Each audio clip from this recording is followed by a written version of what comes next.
Everyone, on today's podcast, we're going to talk about some important updates we've made to the Evidence-Based Birth signature article on eating and drinking during labor. Welcome to the Evidence-Based Birth podcast. My name is Rebecca Dekker, and I'm a nurse with my PhD and the founder of Evidence-Based Birth. Join me each week as we work together to get evidence-based information into the hands of families and professionals around the world. As a reminder, this information is not medical advice. See evbirth.com/disclaimer for more details. Hi everyone, and welcome to today's episode of the Evidence-Based Birth podcast. My name is Dr. Rebecca Dekker, pronouns she, her, and I will be your teacher for today's episode. Today, I'm so excited to bring some brand new evidence-based information to you all about eating and drinking during labor. Earlier this year, we published our first podcast on this topic. It was episode 198 on eating and drinking during labor, and that episode was based on one of our signature articles that we published a long time ago and last updated in 2017. And then this spring, after that podcast came out, we did a brand new literature review so that Anna Bertoni, our research consultant at EBB, and I could work together to provide a research update on eating during labor. Before we get started, I wanted to let you know that we will be talking about pregnancy-related death and anesthesia-related death. We'll also be talking about fatphobia and anesthesia and microaggressions related to healthcare workers' reaction to, quote, ethnic foods. So let's get started with the updated research on this topic. Are you ready? Let's go. So first of all, I wanted to showcase the fact that eating food and drinking fluids during labor is normal or physiological. So I wanted to start off by editing the signature article on this topic to kind of show off the normalness of intake during labor, and we expanded that initial introductory section.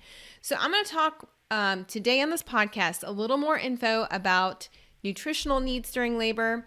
I'm going to talk about new information we've added about what if you have gestational diabetes or type 1 or type 2 diabetes, and what does that have to do with eating during labor.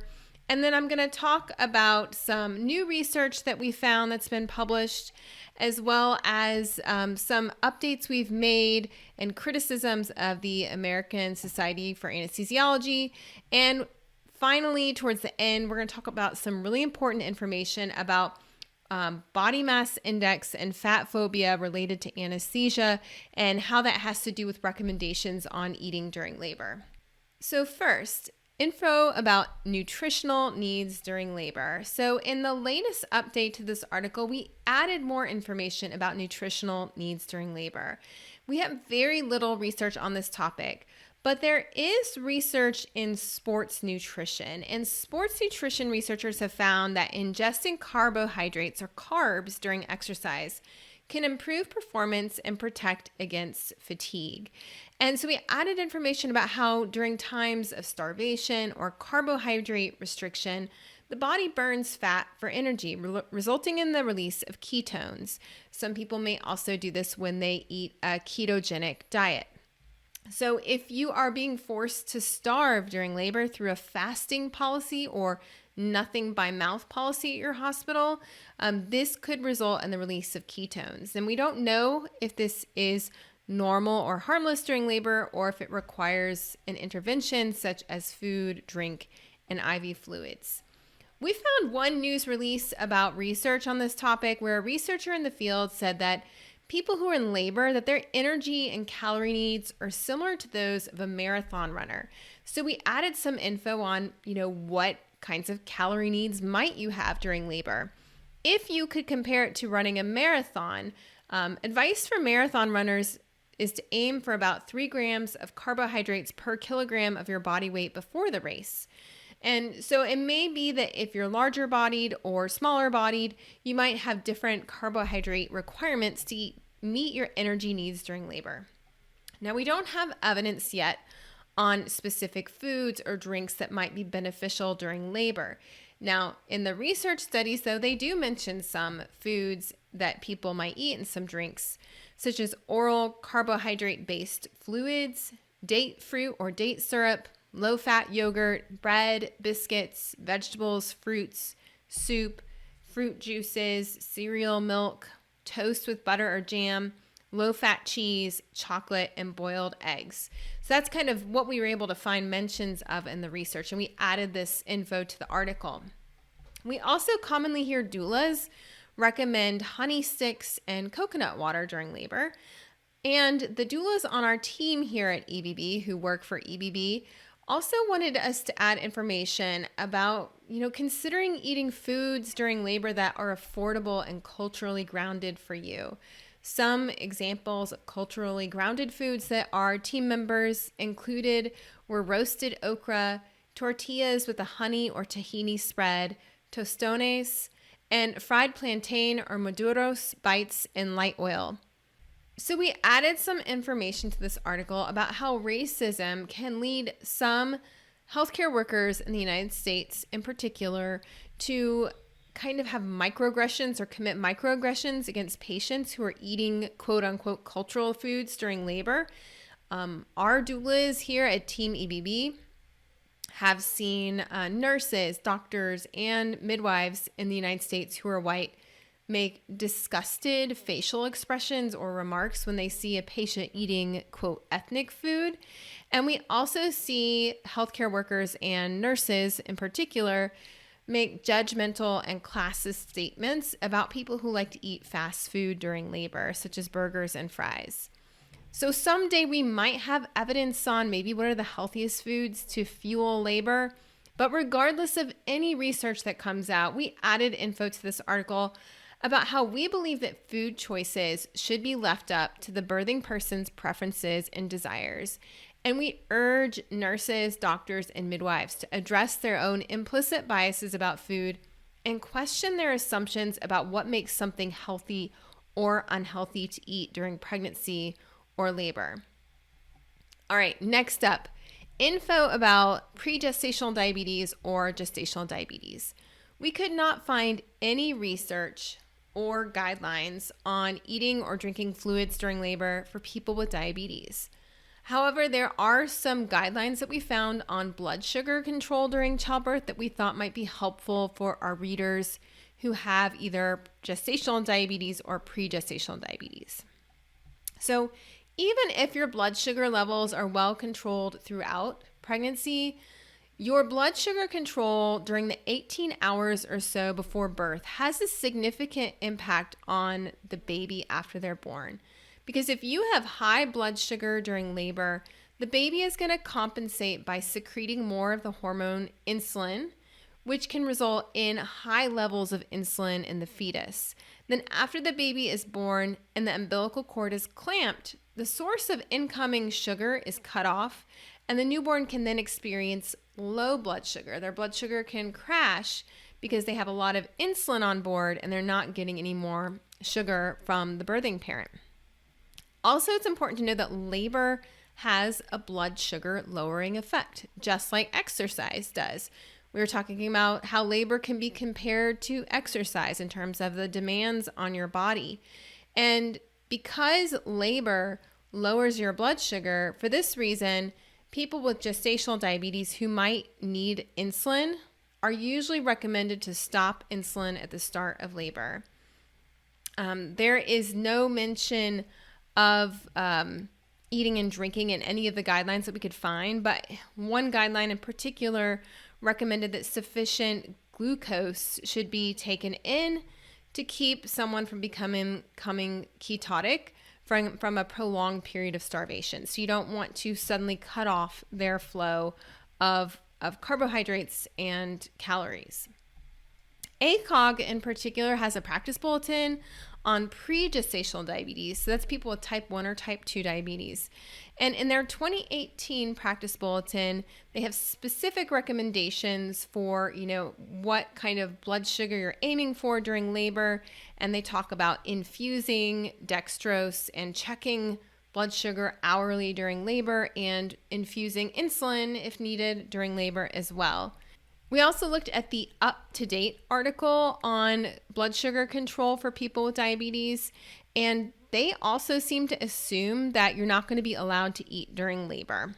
So here at EBB, we have a couple of problems with this.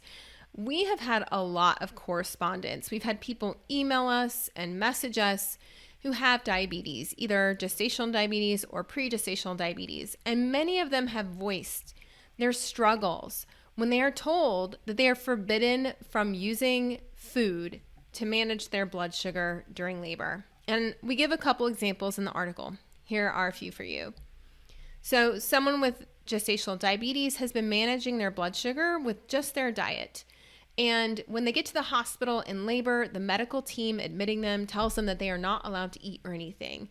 This patient is now scared and upset that they are not going to be able to manage their blood sugar with nutrition during labor. Here's another example. This one hits close to home for me because I have several family members with type 1 diabetes who have insulin pumps. So let's say somebody comes into the hospital with type 1 diabetes and an insulin pump, and they are just always on top of their sugar levels, their insulin requirements, and their nutrition needs. They have successfully managed their own blood sugars for many, many years.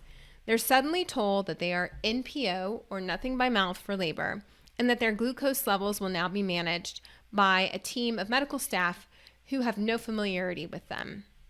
The patient is now very worried that the medical staff, who are not familiar with the intricacies of this person's body and how their blood sugar responds, that the medical staff could unintentionally cause low blood sugar or high blood sugar. Another example that we hear a lot is that someone with gestational diabetes wants to stay hydrated during labor with oral fluids.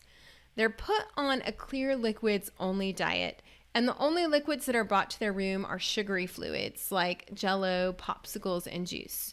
Their blood sugar spikes, and then they're given insulin, which they've never needed to use before. The insulin dose ends up being too high, and their blood sugar crashes, and then they need a glucose infusion. And so it's just this like roller coaster ride of trying to manage blood sugar while you're trying to labor and have a baby. Also, because so many hospitals forbid food during labor, or they might only allow clear liquids, a lot of people we talk to who are diabetic have to bring their own food and drink with them to the hospital if they want to attempt to manage their blood sugar during labor. So why do hospitals use NPO policies in labor anyways? That's something we talked about in episode 198, so I'll encourage you to go back and listen to that. But the nothing by mouth policy started in the 1940s, back when most patients were knocked out during the birth, and that really increased their risk for something called aspiration, when fluids went down the wrong tube and into their lungs and could cause illness. And so that is something we've talked about at length before, and that part of the article is mostly the same.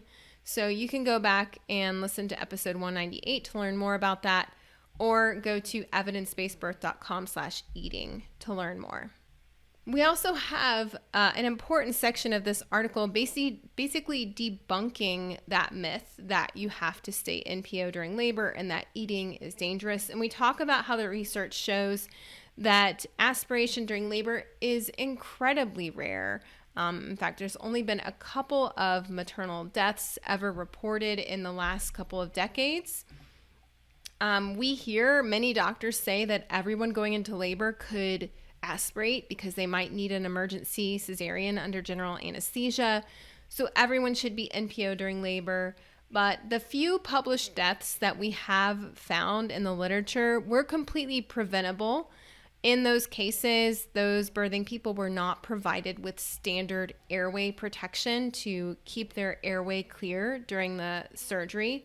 And so the evidence still supports the fact that aspiration is incredibly rare, and when it does happen, it's usually preventable. There are standard anesthesia techniques that can be done to prevent aspiration. There's research that came out of the United Kingdom specifically on this topic. The United Kingdom is an interesting place to look because in a certain year, they went from restricting food during labor to permitting food during labor. And there was a study that came out that we quote in our article about how there did not seem to be any substantial number of cases of aspiration associated with eating during labor following that change in kind of national policy.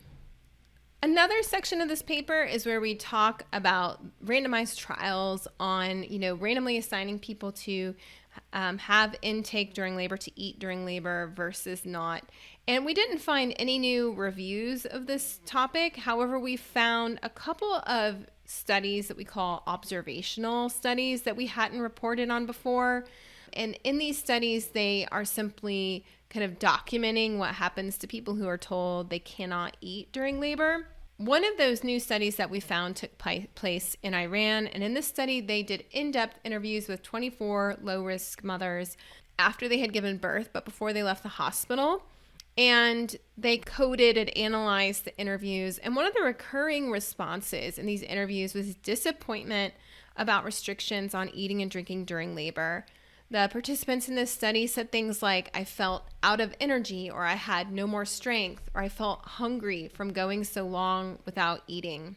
There are some other studies about satisfaction that were observational. One from British Columbia Women's Hospital in Canada, they did a survey about what people preferred related to eating and drinking during labor.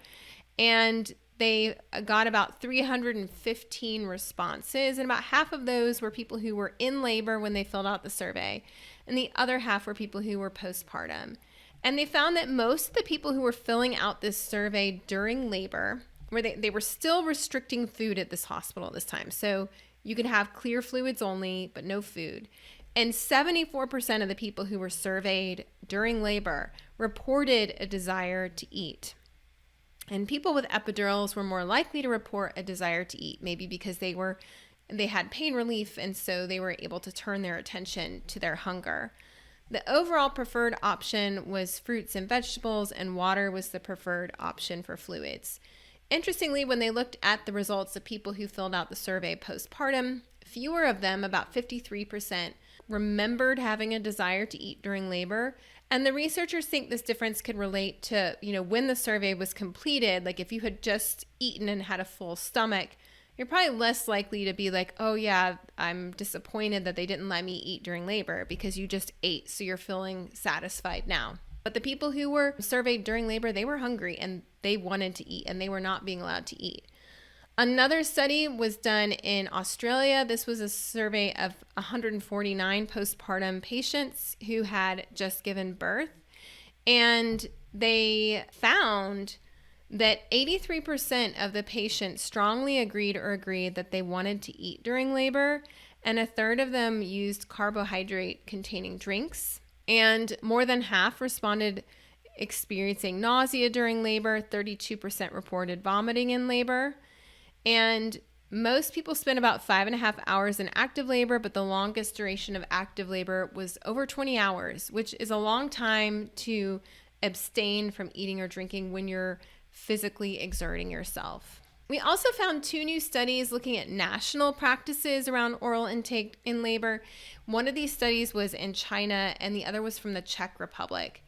In China, they actually surveyed more than 1,200 hospitals and found that at the time of the study was published in 2020, 77% of the hospitals were allowing their pregnant patients to bring easily digestible food to the hospital, and 67% of hospitals in China allowed people to eat and drink as desired during labor.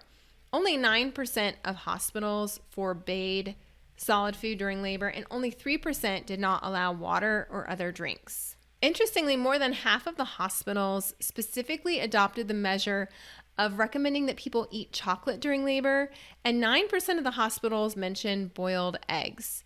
Only 8% of the hospitals provided a light meal for those in labor, and according to the authors, they thought that the hospitals needed to start providing suitable food for people who were in labor. In the study that came out of the Czech Republic, this was a study of healthcare providers. So they also interviewed doulas. So they interviewed 52 midwives and doulas about their perceptions of the level of respect people are given during labor. And one of the questions that they asked the midwives and doulas is whether people in normal labor with no risk factors were permitted to eat a light meal or to drink fluids. And the respondents in the Czech Republic reported that low-risk people laboring at home were permitted to drink fluids and eat a light diet. And they said that 95% of low-risk people in the hospital were allowed to drink fluids during labor, and only 76% could eat a light diet. Here at EBB, ultimately, we believe that people have the human right to decide if they would like to eat or drink during labor or not. And we believe that hospital policy is not binding on patients, including patients in labor. And hospitals really don't have any legal authority to prevent someone from eating and drinking during labor. Another thing we did in this updated version of the evidence-based birth signature article on eating is we cover a piece that is often misquoted and people are misinforming others about. So I've seen many doulas say that the American Society of Anesthesiology supports eating during labor, since there was a study presented at an annual meeting on this topic about 5 or 6 years ago. However, just because there was one study presented does not mean that the ASA supports eating during labor. And unfortunately, the American Society of Anesthesiology continues to deny that patients have the right to eat during labor. And so we added a paragraph to this paper kind of explaining why people get confused about this topic and what the actual ASA position is, which is an unfortunate position. There's also another section that we've talked about before about the impact an epidural might have on eating during labor. And even though some hospitals are starting to, quote, allow a light diet during labor, a main reason that people are still not allowed to eat during labor is if they have an epidural. And is there evidence to back up this ban? And we would say the evidence does not back up a ban on eating for people with or without epidurals. There are 3 small studies on this topic. 2 of them we've reviewed in the past. The 3rd study is new. This is a small study from France where they enrolled 40 healthy subjects, 10 people who identified as women who were not pregnant, 10 people who were pregnant at term, and 10 laboring people with epidurals and 10 laboring people without epidurals.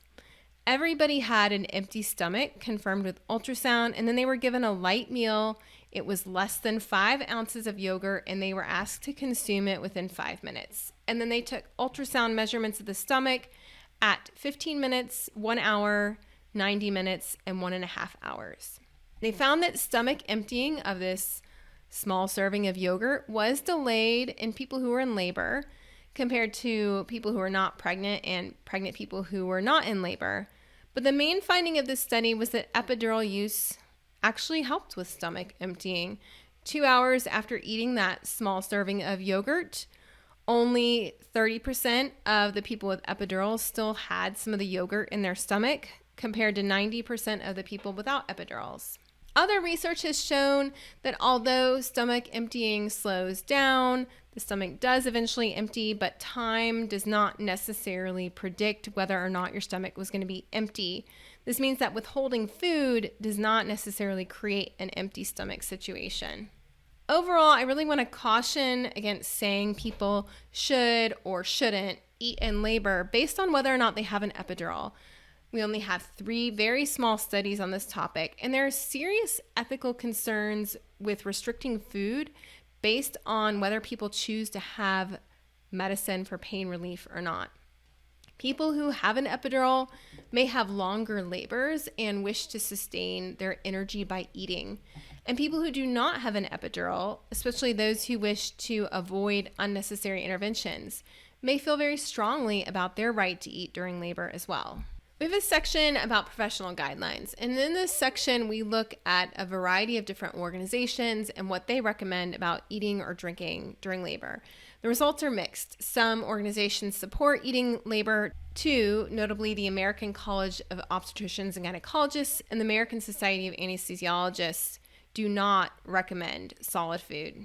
We decided to up the ante and kind of write a little criticism about what the ASA is saying about eating during labor. For For those of you who don't know, the ASA based their guidelines on expert opinion alone. They conducted a survey of 357 members, and because 91% of the anesthesiologists believed that solid foods should be avoided in everyone who's in labor, that became the basis of their guidelines and the ACOG's old guidelines on the subject. I want to point out that it's not evidence-based practice to allow someone's opinion to restrict someone else's human rights simply because they think there's, quote, insufficient evidence, which is what they cited in their statement. Insufficient evidence is a vague and subjective term. And as we've shown over and over, every time we update this article, there is evidence showing that people can safely eat and drink during labor. There was an interesting article that came out in 2021. It was inspired by the American Board of Internal Medicine Foundation's Choosing Wisely campaign. And it's called Things We Do for No Reason, NPO After Midnight. We talked about NPO during labor. It's very similar to something called NPO After Midnight, where you don't have any food or drink after midnight the night before you have a surgery or operation. In this article, they concluded that NPO after midnight provides little value to surgical patients in general, and that when patients have scheduled procedures requiring sedation or general anesthesia, requiring NPO after midnight, quote, represents a low value and arbitrary practice that leaves patients fasting longer than necessary, end quote. I also want to note that a new article published by Al-Hafez and Bergella in 2020 in the American Journal of Obstetrics and Gynecology, they reviewed the evidence on different labor management guidelines, and the authors made a strong recommendation in this new review that fluid and solid food should not be restricted. They said, quote, given that the aspiration risk in uncomplicated women is 1 out of a million, there is no evidence to support restriction of oral intake, end quote. And next, this is really important. We added a section about why is body mass index labeled a, quote, high risk factor for aspiration. What we've noticed in the research over the years is that many people list having a body mass index of greater than 30 to 40 is sometimes mentioned as making someone at high risk for aspiration. And so a lot of authors will say, if you're low risk, you can eat. But if you're high risk, you cannot eat during labor, and that includes people with a BMI of 30 or higher. So our team here at EBB was curious why this was, and they challenged me to go look at the evidence and report back to our employees on what is going on here. And we decided to add it to the article because we thought this information was really important for people who are trying to fight fat phobia. So is it true that there is a higher BMI is related to a true increase in the risk of aspiration, or is there just a perception of this being something that leads to increased risk due to fat phobia? Fat phobia, also known as being anti-fat, is defined as bias, blame, and stigma against larger-bodied people that is rooted in thinner-bodied people feeling like they have superior morals. There is a long history of fat phobia being related to racism and white supremacy, and I'll link in the show notes to an NPR podcast episode about this topic. I could not find any research showing that plus-size people are more likely to experience aspiration during childbirth. So I looked at a couple of possible sources for this perception, one related to intubation and two related to epidural placement. So intubation is when you put a tube down the throat to provide airway protection during a surgery when you're having general anesthesia. And I personally have heard other healthcare workers talk about the difficulty of intubating larger patients. However, when I looked at the research showed me that there is actually no substantial difference in the difficulty of intubating someone who is larger bodied versus thinner bodied. So that meant that this is a myth. The other concern that I've heard people talk about is the difficulty of placing an epidural in someone who is larger bodied, leading to a higher risk of needing general anesthesia during cesarean. And again, general anesthesia is linked with the perception that you might aspirate during the surgery. But researchers have found that healthcare workers do have more frequent failed attempts when they're inserting epidurals in birthing people with a BMI of 40 or higher due to their perceived difficulty in feeling bony landmarks. However, research has shown that ultrasound-guided placement of the epidural needle can reduce the length of the procedure and lead to fewer failed attempts. So one big aspect of fat phobia is when healthcare providers lack experience or confidence in treating people with diverse sizes. So the limited evidence that I found seems to suggest that the perception that a higher BMI means that you're at higher risk for aspiration is rooted in fat phobia and not in any evidence-based increase in risk. So I hope that section of the paper will be helpful to those of our listeners who struggle with fat phobia or who are committed to fighting against fat phobia. Finally, based on our latest review of the evidence and our desire to emphasize that eating is a human right, we revised the last 3 paragraphs of our conclusion of the evidence-based birth signature article on eating during labor. And I'd like to read that to you. The prior versions of this article focused on the rights of low-risk people in eating and drinking, and we believed, changed the text to focus on the rights of everyone to eat to nourish themselves during labor. So here are the last 3 paragraphs of the paper. The issue of eating and drinking during labor should be reframed as one of bodily autonomy and human rights. All laboring people, whether they have an epidural or not, or have diabetes or not, have the right to choose whether they would like to eat and drink during labor. Here at Evidence-Based Birth, we urge the American Society of Anesthesiologists and the American College of Obstetricians and Gynecologists to revisit their current guidelines and adjust them according to the evidence and ethics. Any revisions and guidelines should also consider parental satisfaction. There is abundant research showing that people often complain about their distress in being forced to fast during labor. In high-risk situations, the informed consent discussion might look a bit different. People should know there is no evidence from randomized trials that could be applied to a higher risk situation. And having a high BMI should not mean that you are automatically high risk. However, regardless of risk status, people should not have food and drink withheld against their will. I hope you enjoyed this episode and that you learned something new today. I'd encourage you to go to evidencebasedbirth.com/eating, and sometime soon, if not already, we should have this updated version of the evidence on eating during labor.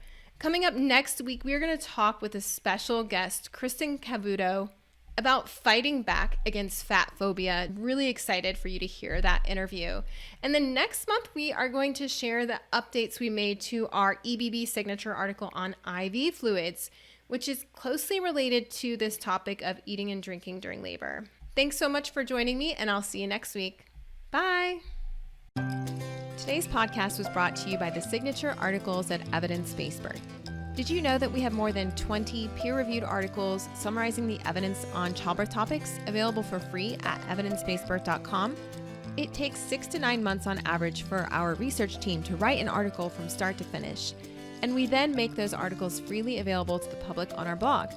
Check out our topics ranging from advanced maternal age to circumcision, due dates, big babies, Pitocin, vitamin K, and more. Our mission is to get research evidence on childbirth into the hands of families and communities around the world. Just go to evidencebasedbirth.com, click on blog, and click on the filter to look at just the EBB signature articles.